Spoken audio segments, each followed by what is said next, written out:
Hi guys. Today we're going to go over blogs and we're going to talk about what is a blog, and we're going to use this article just to kind of talk about some things that you should know about a blog, and then we're going to actually get into understanding the assignment that you have with a blog this week. So, here we go. Um I used Digo and kind of highlighted some things that I thought were important in this article. So I just kind of want to review these with you and get you in the mindset of blogs. So blogs are basically personal journals, and they can serve many different purposes. And they can have interaction where people leave comments and post to them, and they're public for others to read and respond. You're probably familiar with blogging because you may have read a blog about something that you're interested in, or maybe follow blogs. But hopefully, the goal is for them to be straightforward, to generate, to share, to keep up. That's the hardest thing for me, is remembering to keep up with them when I create my own. But that's just a it's a great, timely, topical class information that's happening. So now many teachers, instead of making websites, may make blogs for their students. It's whatever their school requires. So it's basically a weblog. It's online, it's chronological, so you'll see the time. I'm going to ask you to change the time zone on yours because that's super important. But and it adds personal commentary, so it's adding your personal thoughts, it's giving links to support what you're saying.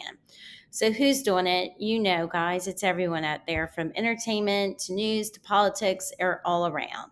I love the family blogs or the group blogs, community or corporate blogs, just to create this sense of everyone together. So we said it's an online journal. The entries, and you're going to get to create your own entry in your own blog, but your entries can have text, hyperlinks, pictures, multimedia like videos. Visitors can read postings and submit comments, and they can find things by date and even search for keyword. Just a heads up, we're not going to be commenting on your blog. I may comment, but you're not going to be required to comment on other students' blogs in this session, in this class. So bloggers usually want feedback. They usually want to know what's going on, how things are happening. It's a two-way communication. When I was teaching third grade, and I had my students blog, and they would write about a topic we've learned about, or they would reflect or just do their journals on a blog. And then the other students would go and read their journals and write a compliment, something they liked about it, or maybe something that they can improve, or a question they may have had that came to mind once reading their post. And so it's soliciting this conversation among the author of the blog and the readers of the blog.